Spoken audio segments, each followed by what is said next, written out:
welcome to the In His Voice podcast, hosted by me, Rob L. Lowe, where we talk about the trials and tribulations that deeply impact the lives of boys and men without ever bashing women. We talk about everything from the bedroom to the boardroom, from the playground to the stadium, and everything in between. And today's no different, so we have a lot to unpack. Today's topic, very, very special to me, as all of them are, but this one is meaningful.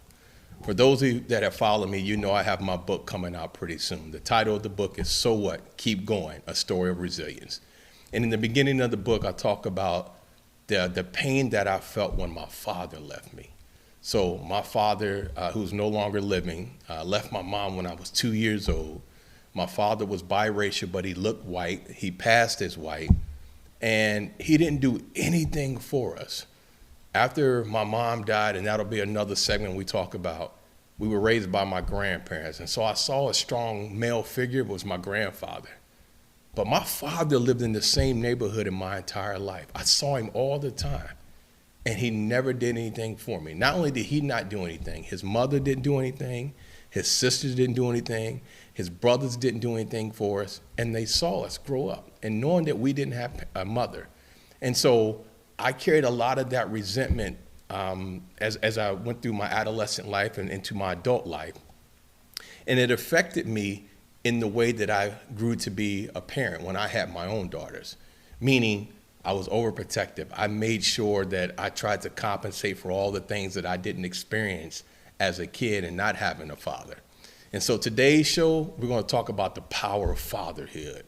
And on my show, I have a good guest of mine, a good friend by the name of Dr. Coopwood from Phi Beta Sigma Fraternity, Indiana State University, and a plethora of other schools. Ken, welcome to the show. Oh, thank you, Rob. So glad to be with you, and it's just an honor to just be in your company and to try to do something good for your audience. So thank you for having me. Well, man, listen, we're here in North Carolina. We're shooting it in your living room. I wish they could see it. Your wife is doing our engineering work right now. So I came here to visit, to get a good grub, and somehow she ended up working for us. So thank you very much. You guys can't see her, but I truly appreciate it. Yeah. I'll probably do a video with my phone. And right at this segment, I'll drop it in and show her with the pieces, right? So, well, you know, this better be good. You done transformed her living room. Yeah, absolutely. I'm telling you, right? If y'all could see it, I literally made a studio out of their living room. Mm-hmm. Home is beautiful. Ken, you know, we're going to shoot a couple podcasts probably over the next couple months, I'm sure. Like we'll have a couple, and I'll come back and we'll do it. But there's so many topics I want to talk about with you. But last night we went to dinner. Yeah. And last night at dinner, you know, the story is I met your father when I was in grad school and you were at Indiana State. And I remember you were at the African American Culture Center. I walked in, I looked at your father, this big dude, looked just like you, but twice as big. And man, I shook his hands. Mm. And I promise you, I could have put my forearm, my hand, all in his hand. And the only thing went through my mind was, I would never, ever want to get whooped by this dude, man. And while we were at dinner, man, you started talking about stories about your father. Mm. And so I want to start off. There's so much I want to uncover, but on this episode, I want to talk about, man, what was that relationship like for you? What were some of the life lessons you learned? How did it, you know, transform you as a father? But you got to tell some of these stories that you told me, dude. So let's talk about it. First, tell me a little about yourself so people know who you are. What do you do? Where are you at? Okay, thank you. I'm Dr. Ken Coopwood, and I've been a PhD for 23 years now. I got it in 2000 from Indiana State, our alma mater, and I spent the last 30-some years of my life as a senior level administrator at 4 different institutions, 3 different states. I've raised 4 children, 3 biologically, had 1 stepson by way of marriage. I'm married to actually a person that I fell in love with way back in school and didn't know it. All right. You know, so we've got basically a 40-plus year love affair. And I'm happy at this stage. And it's just because I believe I've made the right decisions from the mistakes. Yeah. You know, moving past the mistakes I've made. I've come to a good place with myself and my heart and with my family. So things are really good right now, and so that's who I am. I think the product of my mistakes is a good label to have. You know. Speaking of mistakes, that's a great segue. Your father. Yeah. What was your relationship with him? Okay. Like, what was that like? Well, first, I think it was important to know that I learned a great deal from his mistakes. And what's important about that is that I didn't have to discover them. He acknowledged those to me. Wow. And he acknowledged those to me, and then I got a chance to observe where he tried to make those or correct those mistakes, you know, before he passed away. And there were some daunting and life-changing mistakes that he made, which in turn gave me an opportunity to say, what path am I going to take? What mistakes am I going to be sure to not repeat? And then what am I going to pass on to my own son? So that's probably the best way to start out, is that he was a teacher, right and wrong. Okay, he teacher from the things he did right, teacher from the things he did wrong. Wow. So, and because of that, our relationship obviously was different than, you know, for example, what you shared when we got started, because I can, from a standpoint of sincere gratitude, I never did anything that my father didn't see. He was physically present for everything I did, Wow. for everything in my life. And even right now, that's extremely rare, and it's extremely unfortunate.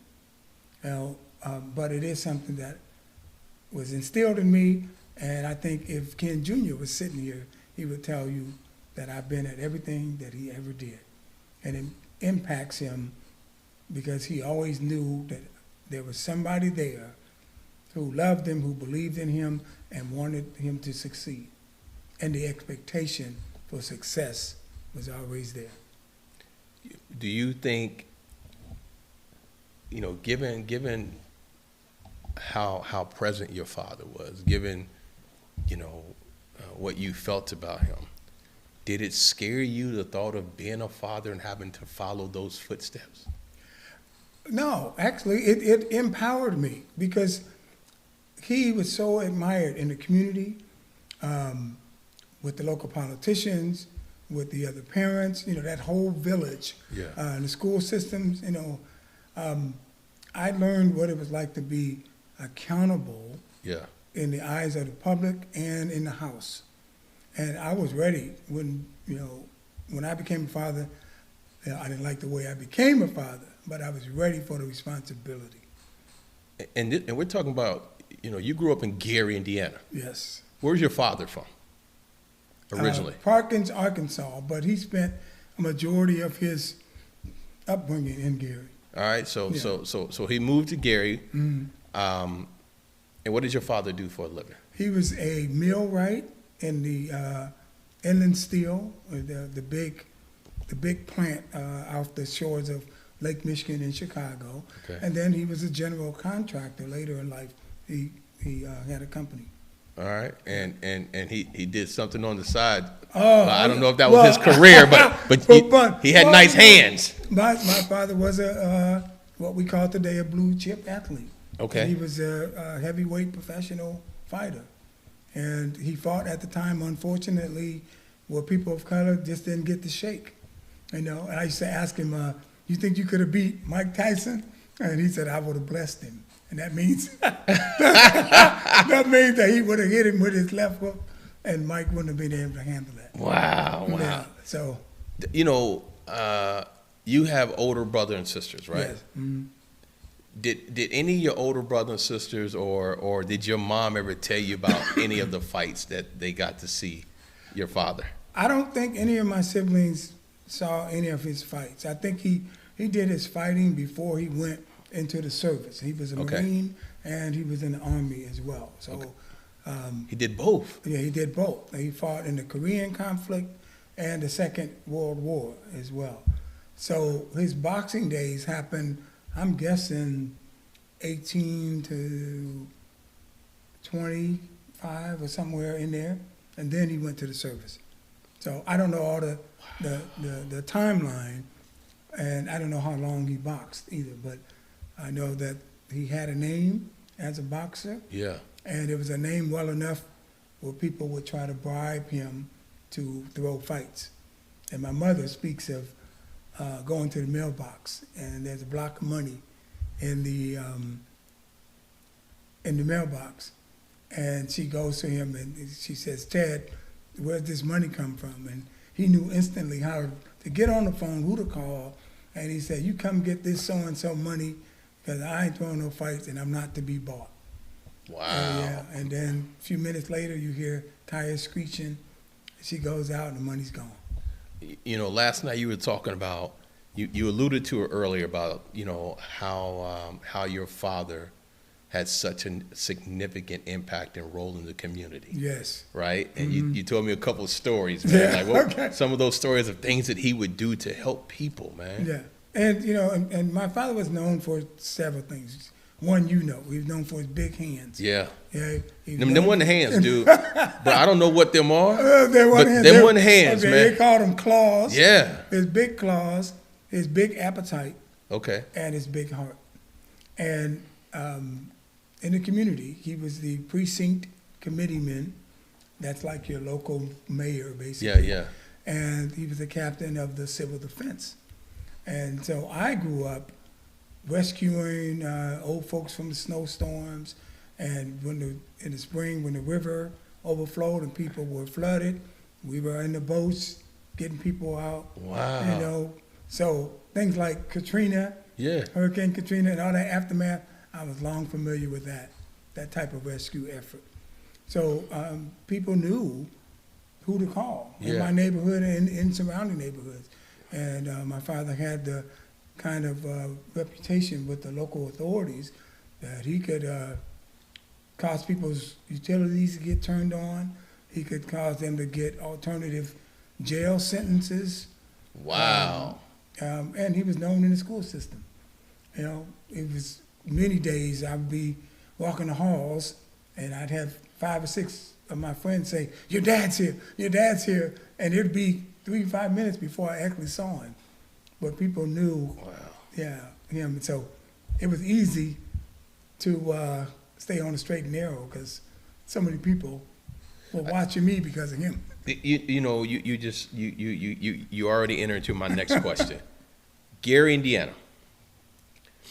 At one point, Gary, Indiana had a population over almost 180,000 people, right? It was just shy of being bigger than Fort Wayne, which is the second largest city in Indianapolis. So Gary's like 6 right now. But at that time, it was 3 and almost second, Yeah. right? And then over time, you know, economic challenges happened to the city. And then Gary, at one point, had the highest murder rate per capita Yeah. of any city in the U.S. It was constantly ranked as one of the most violent places to live. How did your father keep you and your brothers and sisters from, you know, falling victim to both either being active participants or in some cases being away from it so you wouldn't be harmed in such a violent community? You know, and it's interesting, that question's interesting, Rob, because when I was a kid, I didn't see Gary as a violent city. Okay. And part of that was because we were so active. All of our, you know, there's 6 of us, and all of us had something to do. Okay. We were busy academically, busy athletically, busy in the community, busy with the church. And so we didn't spend time in the inner city like the images and the statistics might think that was all there was to do. Yeah. Gary was a huge city. Lots of shopping, a large population, lots of celebrities and people with various talents. So when we talk about when it was the murder capital, that was actually more post my childhood than during my childhood. So when the steel industry went down, I probably was still 12 to 15 years old. Okay? And it took probably 20 years for the city to get to what I would call rock bottom. That's where most of the families had to leave because there's no more jobs. There's massive layoffs because they just weren't producing steel anymore. And aluminum became the commodity for building and large-scale construction. So I wasn't really a part of that era, but still, I didn't go to the Gary school system where the vast majority of black families went, that their kids went. I mean, it was 9 high schools. And they were graduating 1,100 to 1,400 a class. Okay. Wow. Today, the high schools right now, total population is less than 700. Wow. You see, so it was a really populated city then, and it was flourishing. Yeah. And that. So, needless to say, things like athletics and stuff. People from Gary schools, they just dominated in pretty much every sport because the talent base was so high. It was. People think about sidebar. People think about Indianapolis.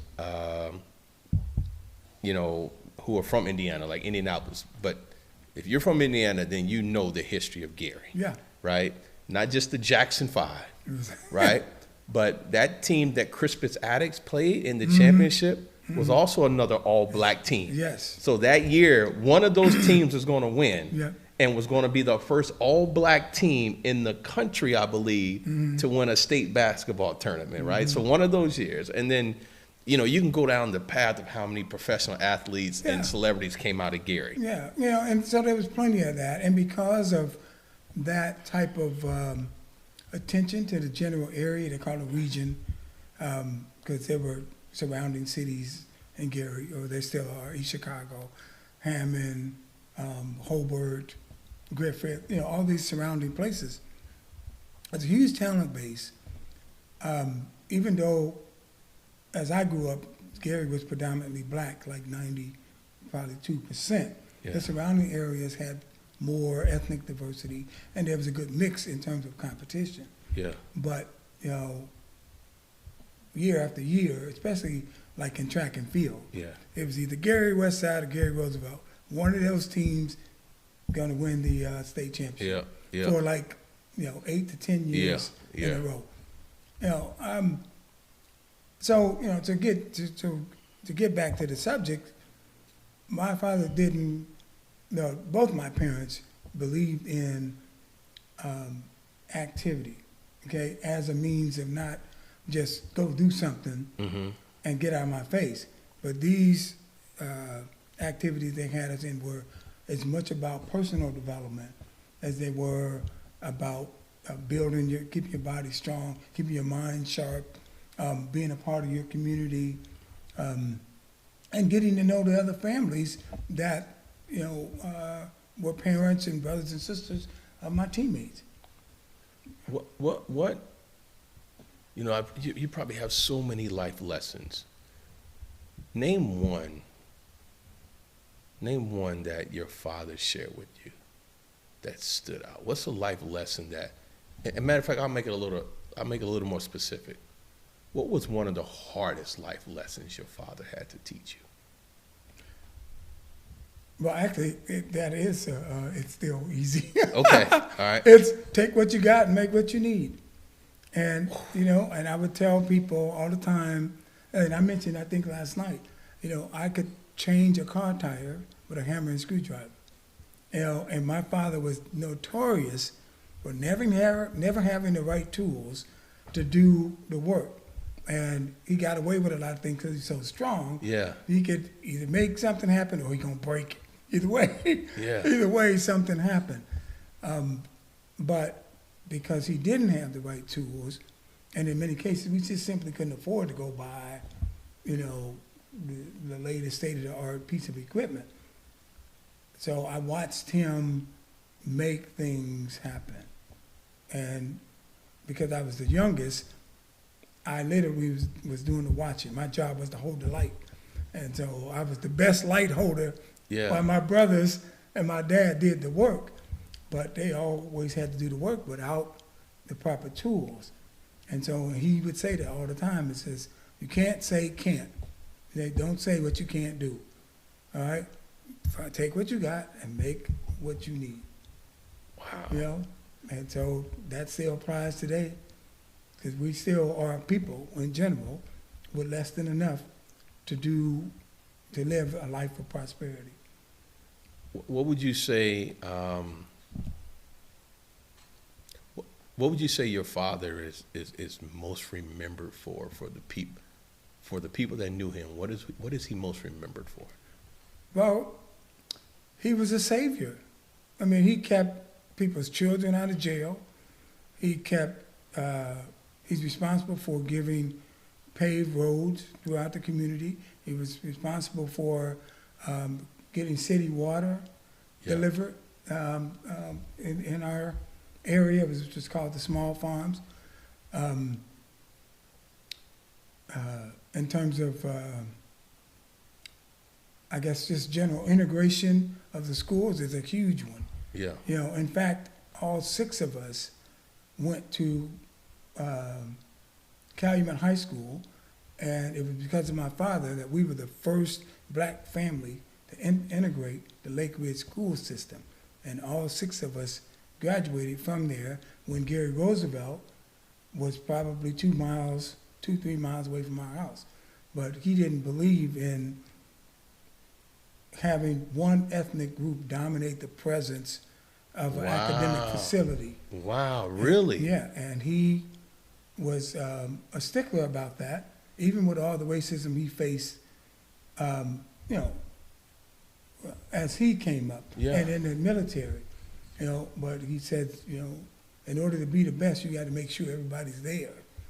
Okay, if you only hang around one group or type of people, okay, you can't really say you're the best, because there's not enough diversity for you to say, well, I can beat this kind of person and that type of person as well. That you got to be able to know where you need to be flexible, where you need to be more stringent, etc. So he believed in integration for those reasons. I mean, authentic competition, not just fabricated. And we went. You know, there's a story for me when my mom died in July of 1977. My stepfather got killed in front of us in February of 1977. So 5 months, 6 months later, I went to my mom's funeral. And, you know, we're getting out the limousine, me, my 2 sisters, and my grandparents. And we're walking up the church steps. You know, I'm 7 years old, dude. My father, my biological father, is coming out of the church. And he looks down at me and my sisters, and I'll never forget it. He didn't stay for the funeral. He went to the viewing even before we got there, right? And he said to me and my sister, he said, you know, listen, if y'all need anything, y'all let me know, because, you know, I love you, and remember, I'm always your father. His last words, right? I remember him saying that. When I was 14, he brought me a $1 bill for Christmas. Wow. And he brought my sisters the perfume tester bottle from one of the from the neighborhood drugstore that was half used. Wow. For Christmas. Wow. I got a $1 bill, and they got a half used bottle of perfume. And then, you know, that on top of just the other things in my childhood that are covered in my book. But I knew then, I was like, man, you know what? If I'm ever going to be a father, I ain't going to be that dude. Yeah. I ain't going to be that dude. You know, just listening to that, you know, it's painful to me, you know, and of course I'm happy to say, well, I've never experienced that, you know. If nothing else, I mean, we were poor with 6 O's in the middle, but we were never hungry. we always lived in a house. Yeah. If it was cold, Dad found some way to make it warm, even though he had to build a fire in the house. But we never were on public assistance, and we never were out begging for anything. And listening to your story, and and I've heard others, it's just incredible how any person that would call themselves something as significant as a parent could be that distant from their bloodline. And I never had that. I don't know, that is foreign to me as Japanese. And my dad had his problems. My mother had her problems. They had their issues, certainly, but they were there in all capitals. And I don't know a life without that. My wife, Robin, who you know, right? Over the 20-something years, we've had our ups and downs. And, there were times that people would say, man, y'all seem so unhappy, or you seem so unhappy. Why do you stay? Why come you haven't left? And there's two pieces. There's this piece that says, I asked God for her, and God showed me the answer. So until he tells me I can leave, I ain't leaving regardless of what happened, right? That's one. The second thing is I tell people, and this is probably the stronger reason I stay, or I stayed in those times when I probably could have, or she could have. But for me, it was, I couldn't imagine not being in the house with my daughters growing up. See. Like for me, because I didn't have parents, I wouldn't have cared if I came in and saw the worst thing in the world happening. We're going to have to figure it out. But I'm not leaving them. Yeah. Me and you may not get along, Rob. But them right there, and people will say, I had people, man, men and women will be like, but man, that's crazy. And, don't you deserve to be happy? Don't you think she deserves to be happy? And I say, happy is relative. So for me, happiness is coming home every day. And having my daughter say, hi, Dad, I love you. Because I didn't have that. Yeah. What did your relationship with your dad, how did that impact you? We talked about it in the beginning, but how did that either impact you, inspired you, molded you into how you parent now? I like that question because it forces me to tell two sides of my dad. His relationship with my mother was very turbulent, and they probably separated 9, if not 12 times. Yeah. Every time when we had our one-on-ones, because we visited both of our parents, he would say, whatever happens, your mother's the one for me. And there was only one time out of those 12 where he said, well, if your mother wants a divorce, I'm going to give it to her. And that might have been the 12th time. But he never said, I want a divorce. He never said, I want out. He never said, I'm interested in somebody else or something else. Yeah. And while their problems were their problems, Yeah. he never wavered that in my face. He never wavered from that in my face. He never said, your mama treat me like this, whatever, and I want to leave. Okay, now of course he complained, and we're human, but he never said, I want it out. And for me, I mean, I've had other marriages, and they had to leave. They had to leave. The marriage I stayed in was way too long. But it was just, the commitment to being the best kin I could be as a husband, and obviously the best father. The tangent for me, or the difference for me in terms of your side, is that I didn't, me being without my kids was that was completely unacceptable. And Yeah. and I'm thinking if the mother's crazy, then why would I live with my kids? If I think the mother's crazy, why would I live with my kids? I didn't even think about Okay? that. Why would you Yeah. leave it with someone that you think is crazy? Exactly. And if I'm leaving, they leave Wow. too. Okay? So I had to make sure it wasn't me. You see, and I learned with each marriage how to self-check Ken. And I tell my wife, if you ask me to do something, I'm going to do it. If I say I'm going to do it, it's going to happen.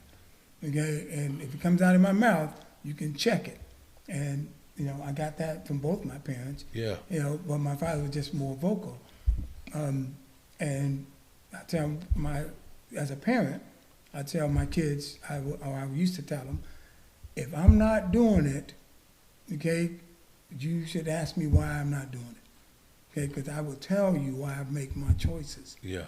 Okay, so you'll know, and you can get into my head, because knowledge transfer should not be like pulling teeth. Yeah. You should freely acknowledge. And and my father wasn't like that at first, because he's a product of his environment. He was the male, he was big, he was strong.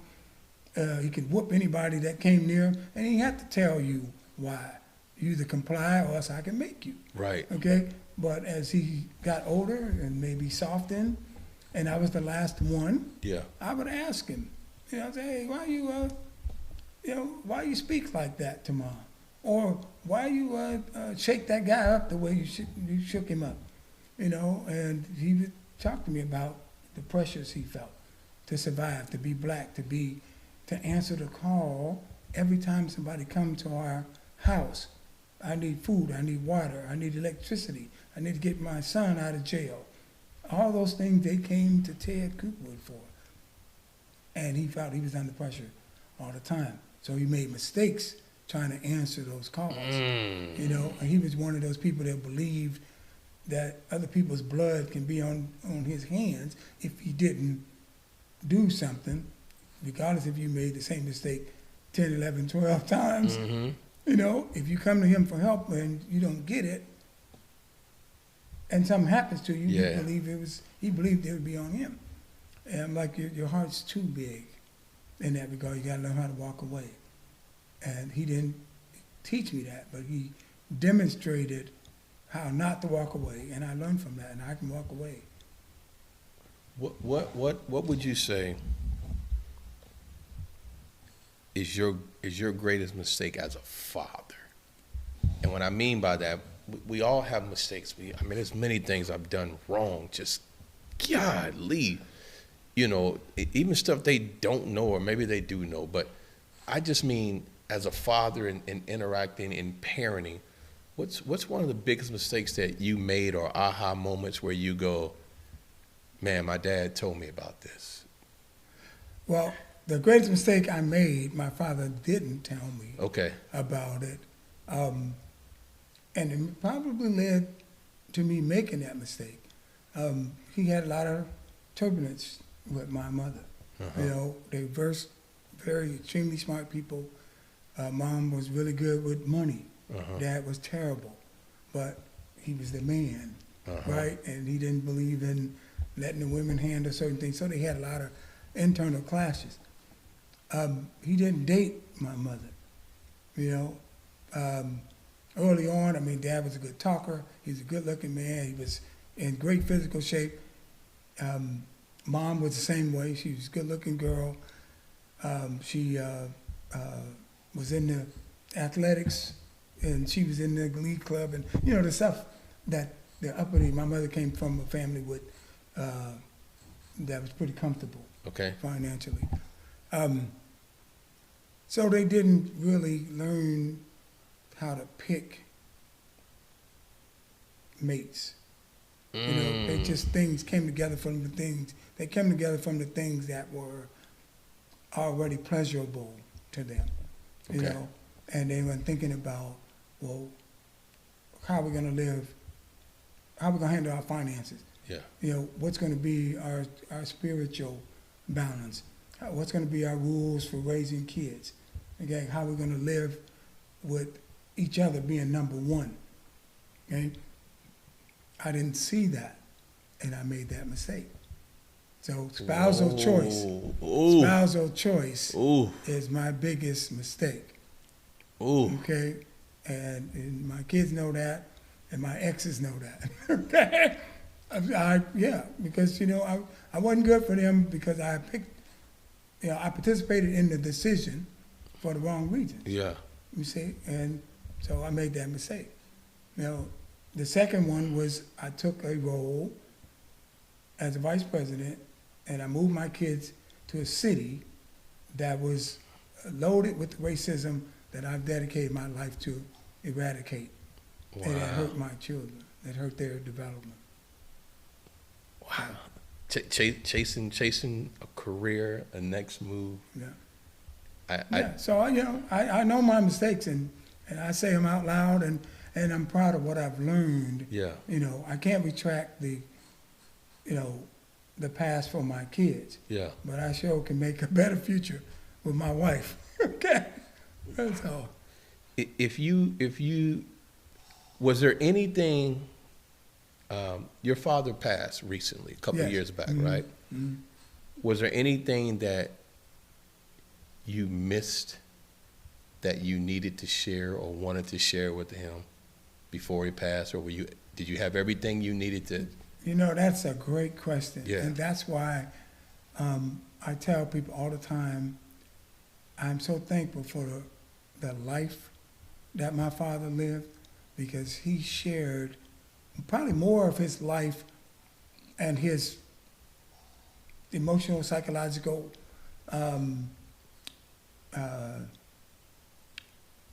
elations and regrets. He probably shared them with me more than any of the other five. And we talked about everything before dementia set in. And then I had I won't call it fortune, but the circumstance where I cared for him all by myself for 6 years. And I took a vice presidency role in Indiana. Yeah. I went back to Indiana to care for him. And it was just him and me. And he lived in his house about 3 miles from mine, and I cared for him every day. His physical. Wow. Yeah. I was going to ask you, what was that like when you went back to Gary? Yeah. That's After why you I went back. I raised my children, went through that turbulent marriage, and I cared for my senior father. All around the same window. The same time. And I had 2 vice presidential roles. I was vice president of student affairs and diversity at the same time. You know, I'm telling you, Ken, like, here's a story you will not remember. I came into the African American Culture Center. It's probably in '96. You were there. Yeah. And I came in with Robin. And you used to always give Robin a hard time because she was that cop on campus with that little cart and used to tease her all the time, right? Well, you out here doing officer friendly, right? And we joked because we were dating. You was like, I think you told her, how'd you get him? Like, usually it's the guy who gets teased, like, but you would tease her, like, hello, Robin, like, officer friendly, like, how'd you get Rob? And I remember, and I didn't even say this, I remember a conversation we had, man, in African American Culture Center. And you told me then, dude, you was like, man, I'm proud of you, because I had went back to school. Mm-hmm. And, I was there, I had quit my job in Louisville, I came back full time. And I was telling you about it, and you was like, man, I'm proud of you. And you said, it'll work out. And years ago, when, I decided to come to Republic Airways, which is where I worked at recently, right? And I called you and we did some work together. And the first thing you said, dude, is, I'm proud of you. Mm.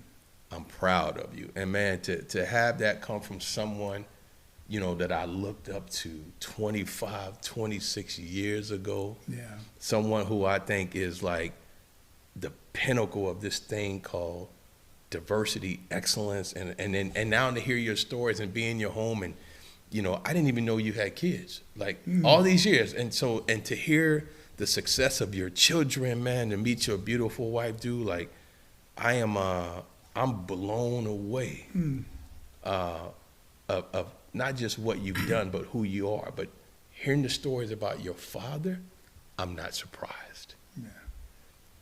My last question for you. Okay. if you could go back and tell teenage Ken something that he needed to do, get, or be while he was still a teenager in the presence of his father, what would you go back and tell yourself? I would tell myself to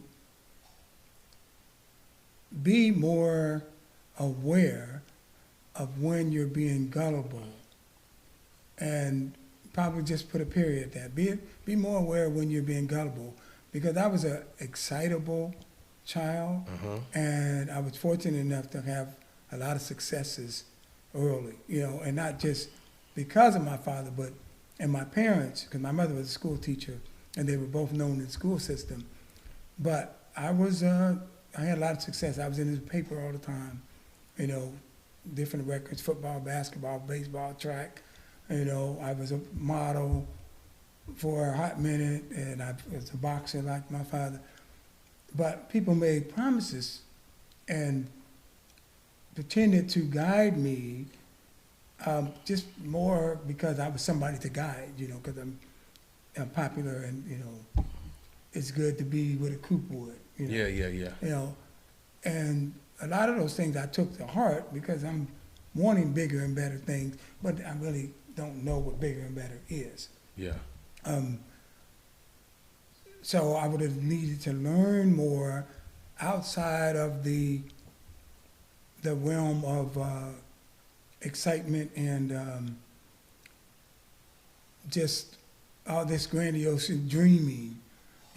Just learn a bit more about how things work early, so that I won't get passed over for scholarship like at Michigan State and Ohio State for football, just because, I had a coach saying, well, you should be happy you graduated from high school, and because most black boys don't even graduate high school, so you head over heels. You should be proud of yourself, hold your chest up, and you're a Coopwood, and everybody loves you, and that's all you need. Wow. You see? But if I was a little more astute, then I'd be asking, well, is that all I can get? Wow. You see? So a teenage kid, Ken, wasn't asking those questions because I was caught up in all the emotions that come with popularity. Wow. And I wasn't thinking about purpose. What advice, what was the most, I said it's going to be the last one, but you just hit me. Given that, what was the most frequent advice, guidance, discussions your father had with you when you were a teenager? Was there something that was always a constant reminder of him to you? Like, didn't I just tell you? Mm-hmm. What was that? Is there anything? Yeah, it was the same. No matter what I did, he said, be the best. Period. Don't bring no seeds to the house, okay? And don't play your worst game because you're dealing with a lesser opponent. He said you play everybody like it's a championship game. And I can remember one time specifically where we lost the basketball game, and I was so caught up with the guy pinching me when I go for the layup, and the ref not calling it because I'm going up, and he pinching me in my side, and I'm missing the layup because I'm anticipating getting the pain. Yeah. And after the game, I'm talking to my father, and I'm trying to get him to side with me like I was mistreated. And the refs wasn't calling, and it was somebody else's fault. And then he said, I never thought that I see you perform so poorly against that caliber of an opponent. Wow. Yeah. And I'm like, oh. Because he knew you had the talent. Yeah. He knew what I had. He knew what I was capable of. And he's like, you wasn't playing nobody, but you lost because you were distracted from who you were. Woo! Yep. Woo! That's what it is. Oh, that's a nugget. Yeah, it's a nugget. I still remember it. Man, you lost because you got distracted of who you were. It wasn't based on who they were or what they were. Wow. Mm-hmm. Dude, that's such a life lesson right there. Yeah, it is. You know? It applies in so many, especially I'm thinking about me. Mm-hmm. Man, so many mistakes. Like I lost sight of who I was and what I had to offer, and got caught up in man. So this thing about fatherhood is exponentially important. And as we started, I say it pains me to hear stories like yours, and I've heard, if you hear one, you've heard one too many. But my father was there, and probably the most important thing I could ever say about him is that he was there, and I don't care what he was doing that day, how dirty he showed up physically. He'd come off the steel mill, he'd come from off the job, he was a general contractor, and he never changed, and people knew when he came into the gym, he always sat the same place, and he had bad knees, so he didn't climb the steps. He sat right on the floor level, and you could hear him yelling. Wow. And his voice boomed across the gym, and people expected that. Well, man, I know he's proud of you, and I should have asked this in the beginning, but I didn't. You got to tell me, you got to tell the audience the name of your company, what you do, and if they want to contact you, how do they contact? And I'm gonna put it up on the screen, but I didn't give you a chance to do it in the beginning. Okay, our company is Coopwood Diversity Leadership and Education Universal, and the acronym is Coop Di Leu. So Coop and DI and LEU. So that's Diversity Leadership and Education Universal. Okay, and it sounds French. It looks Chinese when you look at the the letters. But we truly have a mission to be impactful across racial, ethnic boundaries.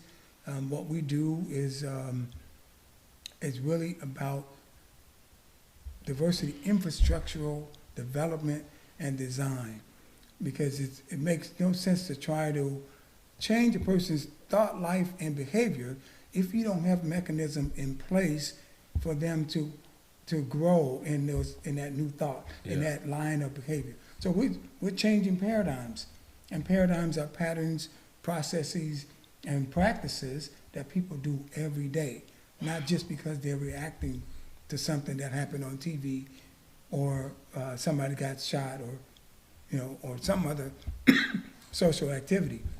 So our website is coopdileu.com, and when you go on there, you'll see our array of services. You'll also see what we do for children.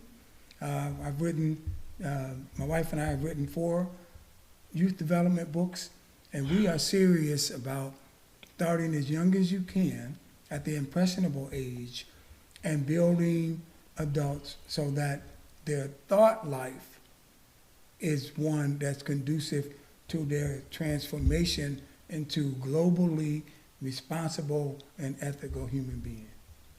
Dude, that's a mouthful, but that is just impactful.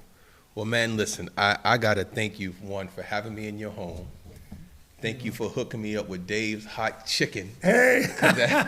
Dave's Hot Chicken, if you see this, and I'm looking for sponsors, and I'm more than happy to put some chicken always on the table because that chicken was fire. Thank you for, giving me the wonderful bed. Thank your wife for serving as our production engineer. And bro, thank you for being a friend and a mentor now for me. Almost 30 years, dude. Yeah, where'd the time go? Almost 30 years. And you got more gray than me. Dude, listen. That's because I didn't listen to a lot of the wisdom that I should have had. I'm gonna say it's because I ain't have a father. That's what I'm gonna say, bro. I don't know if that's true or not, but I'm gonna take it. I used to try to diet, but we all go through that stage. I'm gonna let it rock, man. It is what it is. It is what it is. I'm grateful I still can grow it, and I still got hair. So good. listen, if it's gray, it's gray. It is. Yeah. Brother, thank you for joining the show. I'm gonna come back another time. We're gonna shoot some more podcasts. But thank you. Well, thank you all for joining us on this episode of the In His Voice podcast. We'll see you next time. Take care.